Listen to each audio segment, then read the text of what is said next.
for listening.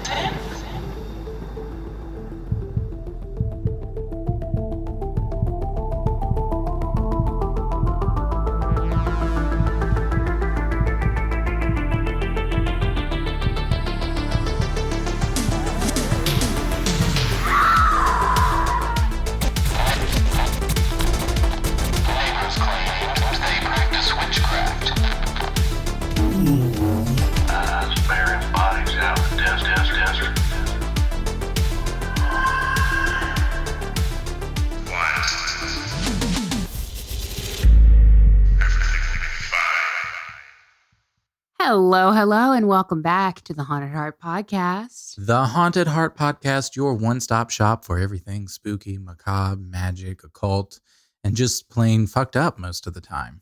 And we are so glad we're here. We're here. We're glad we're here. Are you here?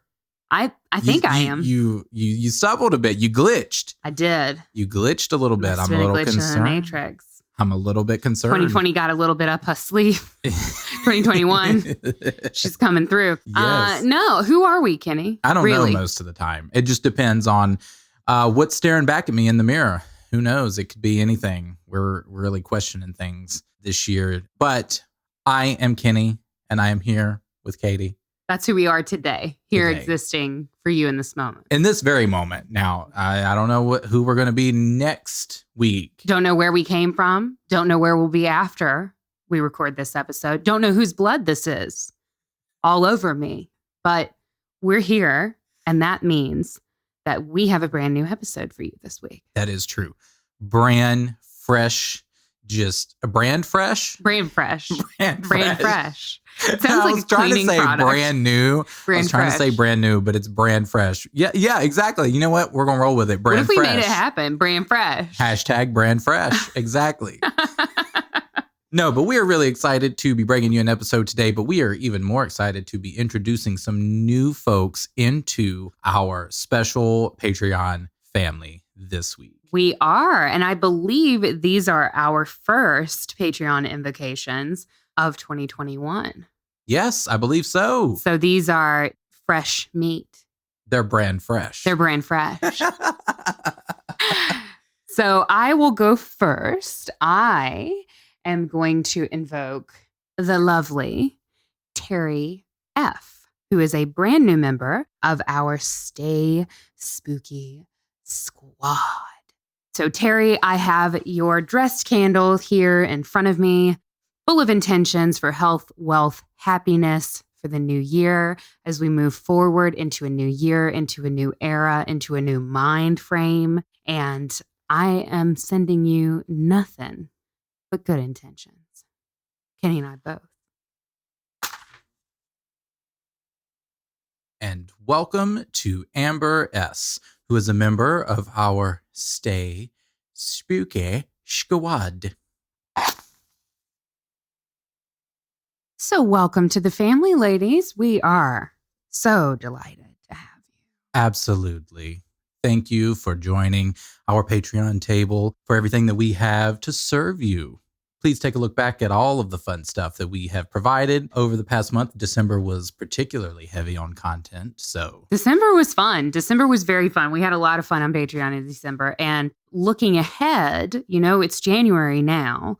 Looking ahead to February, very special month for the Haunted Heart. It is our birthday, if you will. Ooh. So we've kind of been getting ready and talking about some ideas for that and gearing up. So lots of fun things over there. If you're interested in supporting the show, you can find us at patreon.com/thehauntedheart. And we have all sorts of tiers with all sorts of different little perks and rewards. And of course, we always have to give a heartfelt thank you to our patrons for helping us keep the show on the air. Mm-hmm. You could say that they are the lifeblood to this curse. You certainly could. You could say that they are the virgins who have lit the black flame candle. Exactly. Well, wait, who is who? You would be the Winnie. 100%. You'd be the Winnie. 100%. You'd probably be my Mary. I was thinking Mary. I was like, I probably wouldn't be Sarah. I'm not skinny enough to be Sarah. You know what I mean? I'm not skinny enough to be Sarah, but I could definitely be a Mary. Yeah. Mary was good. I love Mary and her vacuum cleaner. Honey, I bet that We're gonna vacuum have cleaner I'm gonna could tell you what, outpace any broom. we're going to have a Dyson. That's what we're going to have, though. Absolutely. I'm going to make sure we're on a Dyson. Ergonomic. Uh-huh.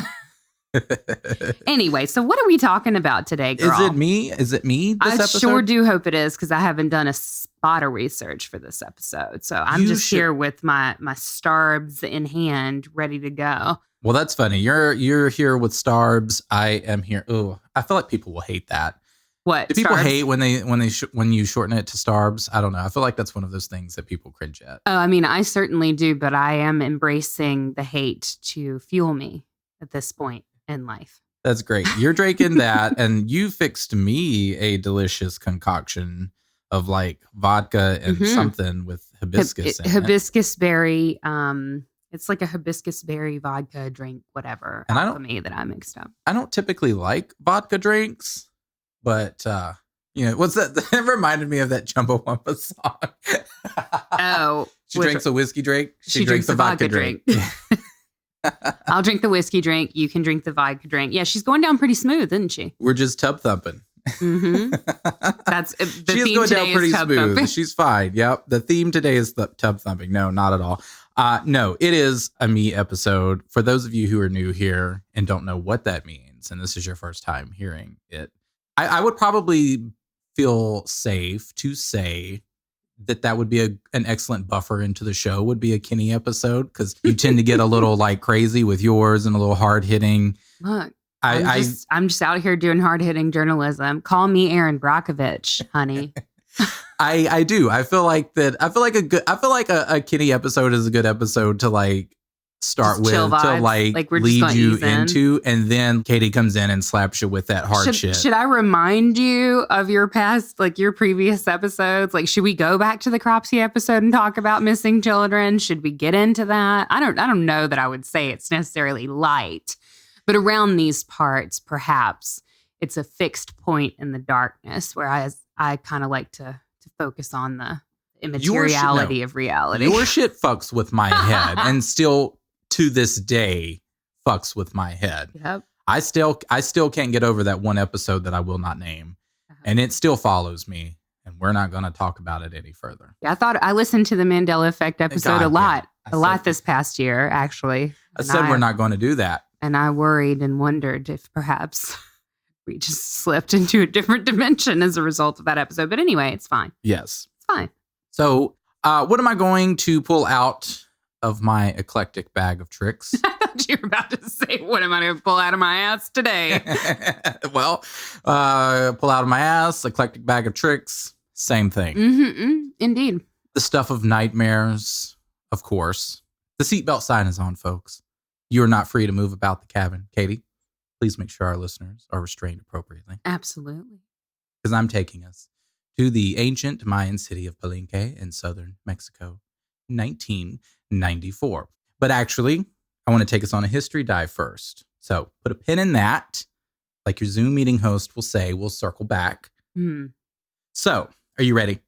I was ready. Asking you. Yes. Not the folks. I don't care if they're ready. Yeah, I'm absolutely ready. We've been through the seatbelt sign video. We have spoken about the inflatable life vests underneath your seat. We've spoken about the fact that your seat cushion can be used as a flotation device. And I think we're ready to go. We are ready. Okay, so Palenque was a Mayan city-state in southern Mexico that reached its peak in about the 7th century, as the ruins date to be around 226 BC to 799 AD, also known by its ancient name, La Cama, translating to Big Water, potentially due to its location near the Usumacinta River. Now, Palenque, by size alone, is fairly humble compared to a lot of the surrounding ancient sites. However, it actually boasts some of the most remarkable architecture in regards to structure, relief carvings, and what they call roof combs.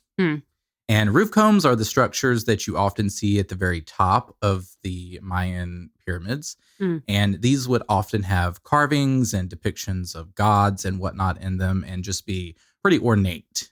And actually, one of the most beautiful things that I found while researching this topic was the fact that the Mayans would sometimes build new pyramids over older ones as a way to honor ancestral authority while structurally being able to take the newer pyramid to greater heights, which I found to be pretty poetic and beautiful. Cool. But most of the history of the city has been uncovered from the hieroglyphs in these structures, which include everything from its rivalries with other city-states in the area to the dynasties that ruled it. Now, one of the most famous dynasties being that of Piccolo the Great. Piccolo was an Ahau, or king, who took over during the late classic period at a time when the city was not at its best, just to say. It had suffered from several, quote-unquote, sackings by surrounding city-states, and it was after such an event that the Piccolo dynasty was essentially installed as part of a political agreement. Piccolo I came on board, but was never really officially crowned, but then his daughter took over, the queen, and this woman was the only HBIC. I'm probably going to butcher this name, but she was known as the Queen Satkuk.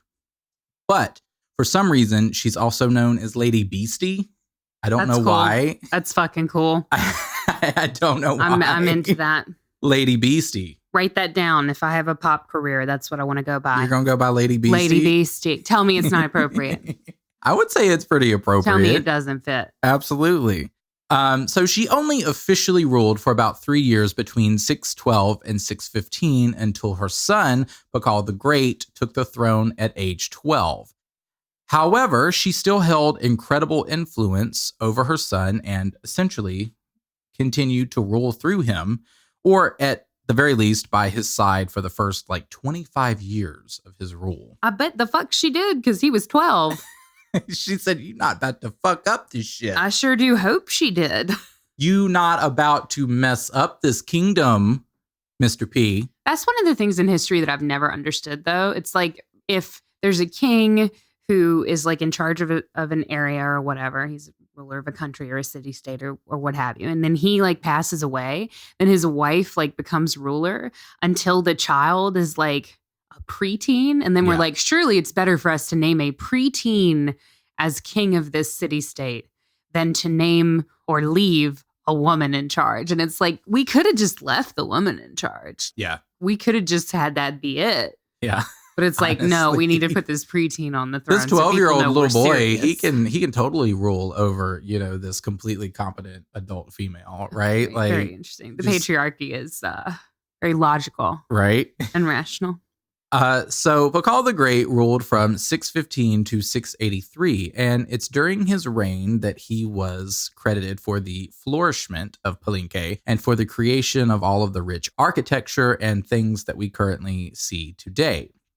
And this period gave rise to many expansions of the city, renovations, and they even made some great political and military alignments. But in 683, he passed away, and it's said that his tomb had the richest collection of jade ever seen in a Mayan tomb. His entire body, from his death mask to his suit, was from hand-carved jade and held together by gold wire, which, let me tell you, I've always said I wanted to be cremated, but I am not opposed to being placed in a tomb with a jade bodysuit. Where is that in the catalog at the funeral home? That's what I want to know. Me at the funeral home. Excuse me, but I can't seem to find your death regalia options. Hey, I'm just looking for an obsidian tiara.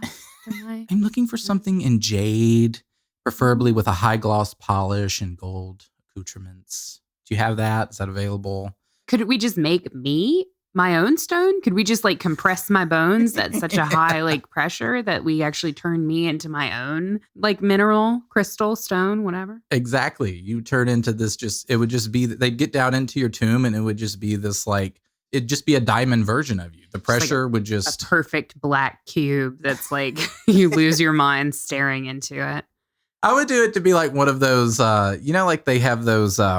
things that for kids where it has a toy or a prize and something. And you have to chisel it away. But you have to chisel it away. That's what I would want it to be like. And then just be in this black box or black whatever structure. They just have to chip away at it. And then you get to the center after all that effort and it's just my dead ass. The ultimate troll, honestly. So Picolo's children and their children continued to rule for some time, but around the 8th century, things started to decline a bit, as were most of the Mayan city-states of the time, until it was eventually reduced down to a home for a small agricultural population. And then in 1520, when the Spanish arrived, there were only a few people there. And then it was eventually abandoned, and it's at that point when Mother Nature took her place as queen over the city. The queen of us all. The queen of us all, exactly. But there are several really magnificent structures in the city. You have the Temple of Inscriptions, which was Picolo's funerary monument, and also the home of about 180 years of recorded history of the city. Also important to note is that when the tomb was discovered in 1952, it not only revealed all of the adornments and rich detail dedicated to Piccolo, but it also revealed a psychoduct that led up the stairs into a small hole at the entrance that was essentially meant to be a passageway for the soul. Mm. And this was supported with inscriptions that talk about, quote, the white breath.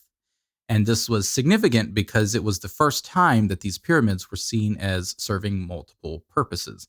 They were not only temples, but also funerary structures meant to serve the departed. But also, in Palenque, you'll find other notable structures, such as the Temple of the Cross, the Palace, the Temple of the Skull, which is totally me. Yeah. Like fucking death metal there. The Temple of the Count, Structure 12, which contains a relief carving of the Mayan god of death. But the most mysterious structure that you would find is Structure 13. Structure 13 sounds like a gay bar in LA. You know what I mean? Like, I can see it. But it's like, I think I know somebody who used to go to Structure 13. Structure 13, but it's like, it's the outside of the building is meant to look like a Mayan pyramid. Yeah. And then you get in there like and an it's excavation site. But it's very like Babylon-esque. Like, yes.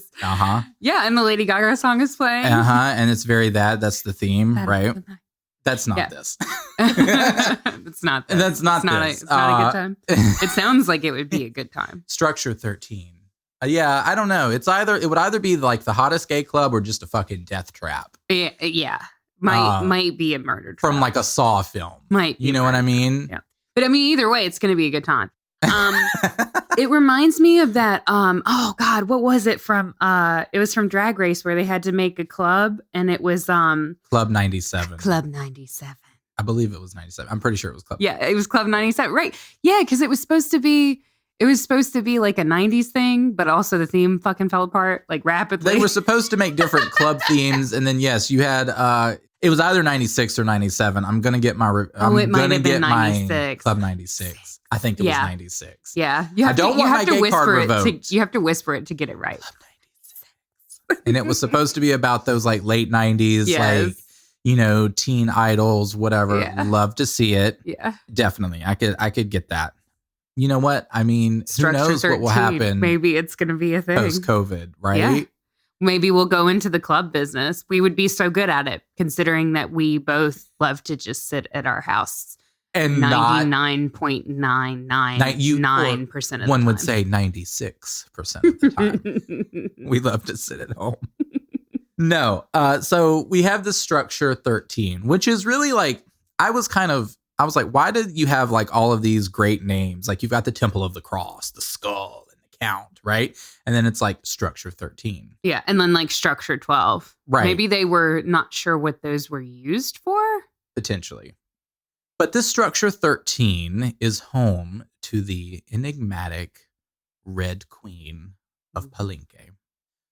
So, circling back to 1994, which, side note, was actually a crazy year. I did that thing where you research like the years because I was like, what was going on in 94? Jeff Bezos begins building the Amazonian Empire, since we're talking about empires right now. Yeah. Both Pulp Fiction and The Lion King premiered in theaters. Both great films. Kurt Cobain's death and the very first episode of Friends hit television. Mm. And a young Mexican archaeologist by the name of Fanny Lopez discovers the tomb of the Red Queen. Fanny was performing routine stabilization work on a temple that was adjacent to our Temple of Inscriptions. And it was here that she noticed something extremely peculiar. There was a crack in the stairs that was partially covered up by masonry and overgrowth that got her attention. Now, being the inquisitive archaeologist that she was, she took her flashlight and a mirror and was able to peer into the crack, revealing a passageway hidden by the stairs that appeared to lead towards a sealed door. Now, Fanny immediately alerted her team lead, Arnaldo Cruz, of what she had found. The next day, the archaeology team working for the National Institute of Anthropology and History of Mexico began to explore what Fanny had uncovered. They located a small blocked door on a vertical section of the second level of the pyramid, about 2.8 meters above the level of the plaza. The team removed the masonry and found a narrow corridor 6 meters long, blocked by debris, leading into the pyramid. That corridor led to another corridor, 15 meters long, made of large limestone blocks, which ran from the north to south inside the pyramid. This corridor was free of debris. Now, there were 3 chambers on the south side of the corridor. 2 of those chambers were open and empty, with signs of rituals performed in front. But the third was blocked by a stone wall covered with stucco and traces of pigment. Now, here's where my ass would have been pieced out, right? 100%. I'm not trying to unlock some ancient Mayan vampire from their tomb. Because I tell you what, and the reason why is because we watched the epic film that was released a mere 5 years after this in 1999 called The Mummy. And we know that we Yes. finna be the one. I would You know not. what I'm saying? I mean, Emotep is fine and all that. Emotep fine, Mm-hmm. but I ain't finna be the one. I got a bug thing. I don't like You don't like flesh-eating scarabs? What's don't. wrong with you? Yeah, I got a bug thing. It's not gonna work for me. So Nah, I wouldn't do it. I'd been out. I'm like, nah, we're not about to unlock. Because my instant reaction is again, ancient Mayan vampire. We're not about to do this. This thing was sealed in here for a reason, right? I would not. But then again, that's why I'm not discovering anything. That's why I will not go down in history as being a discoverer of anything. We have the noble job of telling all y'all about it after it's been done from our home again. From our home. Where it's safe. Yeah. So the team, headed by Cruz, was extremely curious to know what was inside. But they did not tear down the wall right away, fearing to damage any decoration on the inside of the wall. Good call. Good fucking call. You know, there was one guy on the team who was like, let's blow it the fuck up. Let's just blow it the fuck up. And all the architects are like, no, it's not how you do architecture. One guy, he was getting ready to take his chisel to it and getting ready to hammer it. And someone was like, no. There's one guy with a hammer, a pack of matches, and a stick of dynamite literally in his teeth. And he is like, wait, what? And he's just we gonna hold off? You hear the strike of the match, and then everyone just looks at him, and then it's just his face lit. He just blows it out. I just imagine the team lead is just aggressively just comes over and blows it out, and it's like, no, Dave. So after deliberation, they made a small hole of around 15 by 15 centimeters and peered inside. They saw a sarcophagus and what appeared to be a perfectly intact tomb. The chamber was 3.8 meters long and 2.5 meters wide with a vaulted stone ceiling. There were no decorations or paintings on the walls. In the center, occupying almost all the burial chamber, was a limestone sarcophagus, 2.4 meters long and 1.8 meters wide, closed by a stone lid 10 centimeters thick. Fanny is quoted as saying, "From the moment of the discovery, I had the audacity to say that it was the tomb of a woman, without having opened the sarcophagus. There I understood that feminine intuition is more than we can imagine." Although cautioned by her superiors not to jump to conclusions or make any suppositions, it turned out that Fanny Lopez was 100% correct. The team carefully lifted the lid of the sarcophagus to reveal the skeleton of a woman. The skeleton and the space surrounding her was adorned with an incredibly large collection of jade and pearl objects, bone needles and shells, which were originally pieces of necklaces and wristlets worn by the deceased. Around the skull was a diadem made of flat circular jade beads and the malachite pieces of what had been a funeral mask. In the chest area of the skeleton were more flat jade beads and 4 obsidian blades. In addition, there was a tiny limestone figurine inside a seashell. But what's most interesting about her appearance, and what most notably gives her the name of the Red Queen, was the covering of her body and the entire sarcophagus in a bright red pigment made of cinnabar. Now, cinnabar is a pigment that was used for thousands of years and is made from the ore of mercury. It's a bright reddish to orange color, so it's understandable that it would have been used years ago for such a, high quality pigment. The remains of the Red Queen and the objects in the tomb were taken to the laboratory of the Mexican National Institute of Archaeology and History for further study. The tomb was dated to be between 600 to 700 AD by comparison of the ceramic pottery with that found at other Maya sites. The scientists conducted carbon-14 tests and facial reconstruction studies and successfully extracted a sample of DNA from the collagen in her vertebrae. They were able to establish that she was about 60 years old when she died and that she had a severe case of osteoporosis that stiffened her bones. That's really old, though.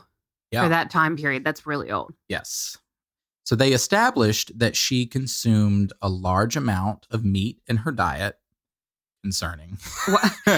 For me, who's already on like the Mayan vampire, I'm like, how did they realize that? I don't know. Okay. All right. She was getting that protein in. Yes. A girl after my own heart. We got to get that protein in, build the muscles, ladies. Me, again, going back to me being the one that's like, she did? Oh, what kind of meat? What kind of meat?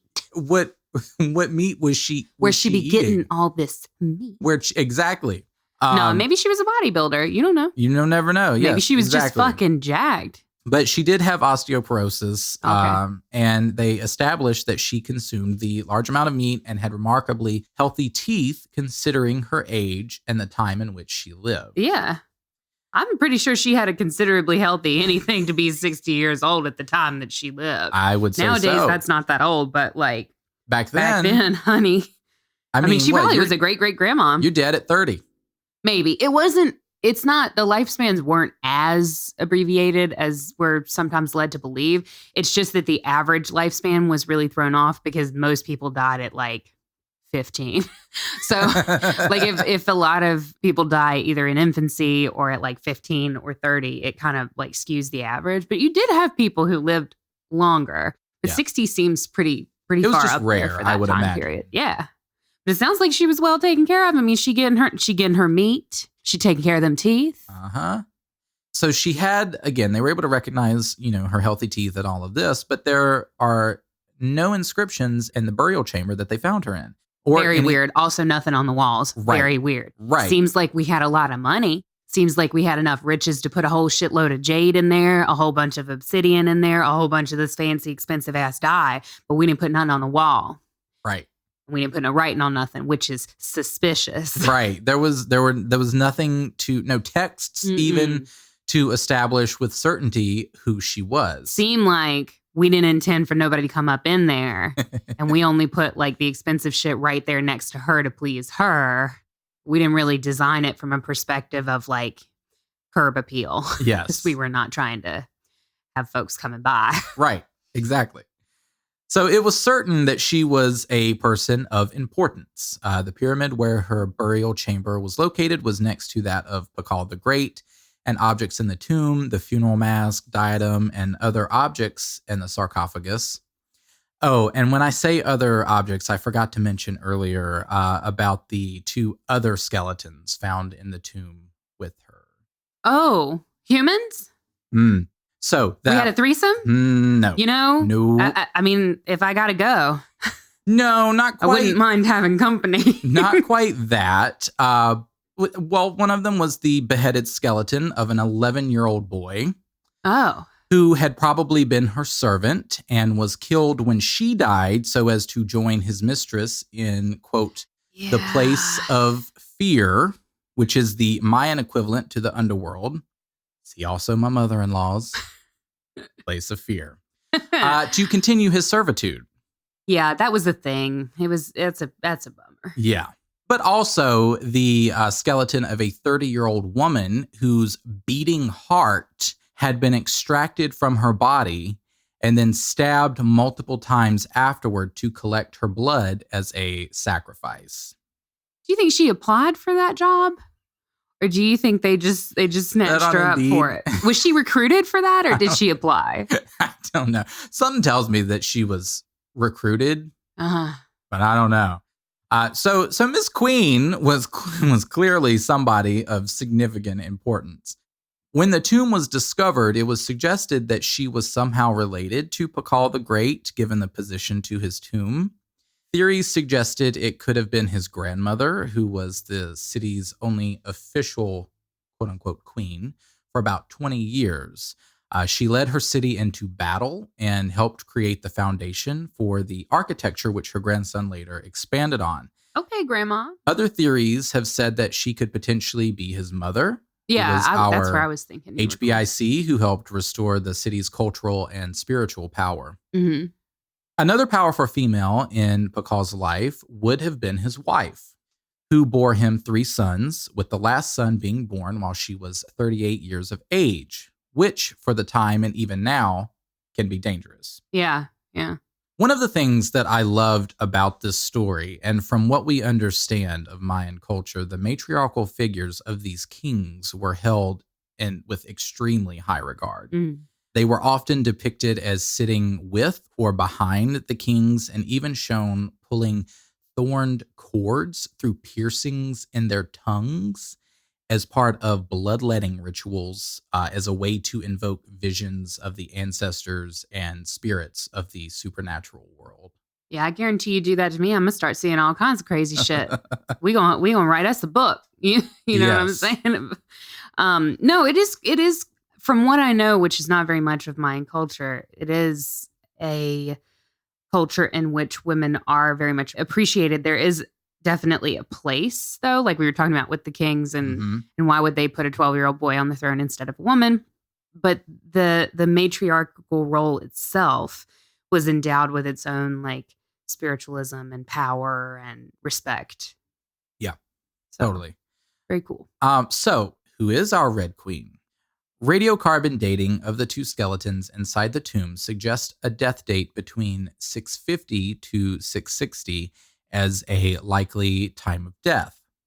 So this ruled out his grandmother as a likely answer, as she died in 604. But this left both his mother and wife as equally strong candidates. Now, eventually they ended up running tests using the teeth from the skull, which concluded that she was of no relation to Piccolo and suffered greatly from the osteoporosis again, most likely caused by pregnancy later in life. Oh, it was his wife. Cool. Also, facial reconstruction technology generated images that greatly resembled that of depictions of Piccolo's wife.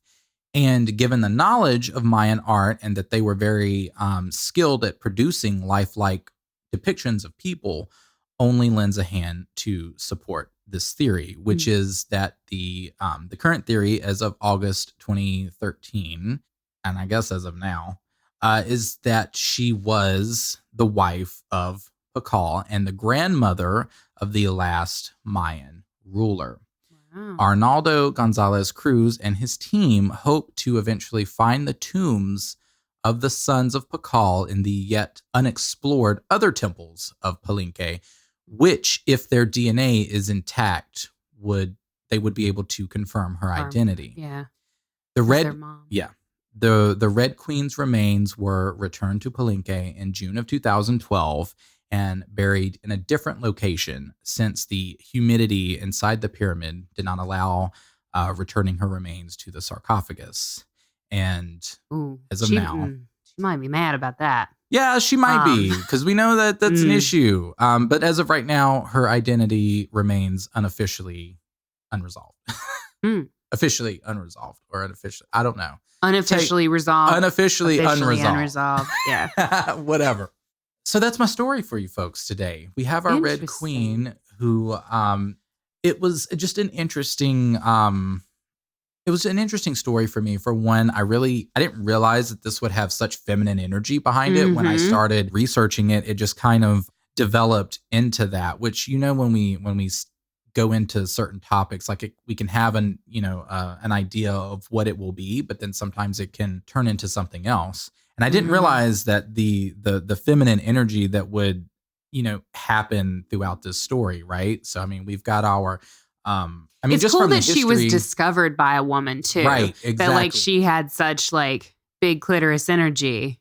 And then it turned out to be a woman who discovered her tomb, who knew immediately, at least in the interviews after the fact, that it was not to shade her, but that was the tomb of a woman. Like, I think that's cool because that was totally by chance. Yes. That she would have discovered, that it would have been a woman who discovered that instead of a dude. Yes, so, exactly. Very cool. So I didn't realize that, but that's one of the sort of themes that towards the end I was like sort of piecing together, and I was like, wow, you have a lot of this rich history and this culture with, these remarkable queens, these women who really were honestly the foundation to this culture and to this city. And who were absolutely ruthless and terrifying, too. Absolutely. I mean, how goth could you possibly be? Like fucking brutal, be pulling some thorns through your fucking tongue. Yeah. I mean, a lot of I would say maximum goth. If I had to it's put fucking brutal, dude. Ranking on it. I mean, I wouldn't do it just so I can see a vision of the supernatural realm. No, I'm good. I can see clearly from here. Honey, take you some mushrooms, take you some peyote. There's easier ways to do this, like from your couch. Exactly. And even so far, and then even taking it to, the woman who was sacrificed, right? The skeleton that they found in the tomb who had their beating heart removed. Yeah. And this was a practice because I went into like a little side research with this. It was a pretty common thing. This was a pretty common thing. And honestly, and I'm not here to judge any culture, but it was terrifying just reading through the process behind the sacrificial process behind removing their beating hearts, where they were placed on a stone that kind of had a bit of a raise to it. So that way, when they laid back, their heart was protruded upward or their chest was protruded upward. And, you had the ceremonies that took place where you would typically have these figures dressed in blue because blue was the symbol for sacrifice and whatnot. And the tools that they would use and the methods that they would use about going through and like extracting your heart, whether they'd go up under the rib cage or they just fucking rip your sternum open, and then immediately proceed to collect your blood as part of the sacrifice, right? Which they would often stab these sacrifice. I'm like, you're not already getting enough fucking blood out of this? Yeah, that's the early cardiologists, I'm like, damn, this shit is terrifying to me. Yeah. So it was just pretty scary to try to think that, there were fucking like human sacrifice in general. Was like, damn. Yeah, I definitely think they had the spectacle down. The performative aspect. No, but it is kind of interesting to get into like the significance of bloodletting and how that was such a prominent symbol in Mayan culture, and how it was tied up with, because if you think about it, like death often in those days was bloody. Birth often was also bloody. Yes. And so it is sort of a very visceral imagery that is tied to life, for better or for worse. So, and how I'm interested. Like I'm going to keep following this to see, because I think that it would be interesting that if they were able to find her sons and be able to identify this was her, but there's that thought in the back of my head that what if they do find them and then the DNA does not match? Yeah, it's not a match. Yeah. What if it doesn't match? And who? And even still, it's weird to me that if that was his wife, still that she wouldn't be with him. She didn't. Yeah, and I mean, I don't know if there's a specific cultural reason behind why she wouldn't be buried with him, but the fact that I don't know. Again, going back to the fact that there was nothing to describe who she was. Right. Like, why? It didn't make a lot of sense to me. You have all of this information and stuff on, his mother and this. Like, why not? That's the part that just still gets me. And I'm like, what happens if they find, sons, do the DNA and it doesn't match? Mm-hmm. Then the mystery remains. Maybe we just need to go ask her who she is. We just go call her Big Red. Oh, man. Well, that was very interesting. Yeah, a little bit of a history lesson. I thought it's been a minute since we've went into history. I do apologize if I butchered any names. I did try my best. I'm sure we did. That's okay. That's what YouTube's for. They're going to let us know. I did. I YouTubed a little. I think I got it, but you know what? I'm sure they'll tell me. I've had people tell me quite recently, actually. Well, I tell you what, if you have any pronunciation corrections for Kenny, you can go ahead and email those to the Haunted Heart Podcast at gmail.com. While you're at it, go ahead and just drop us a rating and a review on whatever podcast platform you're listening to this on. Yes. You can let us know in the review how to pronounce things if you want. I mean, you can. 5 stars, please. No. 5 stars, please. Anyway, if you want to get more Haunted Heart in your life, you can find us on Instagram. You can also find us on Twitter at The Haunted Heart. On Instagram, we are at The Haunted Heart Podcast. And we're also on Facebook. We have a page where you can also leave a review if you're so inclined. And we also have a Facebook group where Kenny and I are like actively interacting with people and we talk about things discussed on the show. We also talk about other random spooky things we can't get to, things that befuddle and bemuse. And everybody in the group is basically cooler than us. So if you like the show, I'm sure you'll get along fine in the group. Just request to join. And then either Kenny, myself, or a member of our Murder Mod Squad will approve you. It's not that we're trying to like screen people who are joining the group. It's just that we kind of want to keep it like private for everybody who is in there. People have different situations and we don't want it just getting broadcast to everybody. So also, we don't want any like crazies in there that are like serial the killer whole group crazy. is crazy. But I mean like serial like killer levels. crazy. Right. We just need to check. But I mean, if the Red Queen wants to join, I'm going to approve her. So if I get to her before you do, she's coming in because I need to know more. You know what exactly? But like we go to open the door and she's there like when we leave the podcast studio today. But it's like the Red Queen, but the Red Queen meets like Guillermo del Toro like type. I'm into crazy. It. So yeah. who knows? Who knows? I mean, we could ask her who she be. Have her sit down. Her hearts are taken out. Have her sit down for a show. Yeah. Hey, girl. Let's do an interview. Let's do an interview for our Patreon, please. Before you fucking sacrifice us and rip our hearts out. Sure. All right, guys. I think that about does it for us this week. We will see you next week. Until then, do your best to stay out of unmarked temples and tombs. And as always, stay spooky.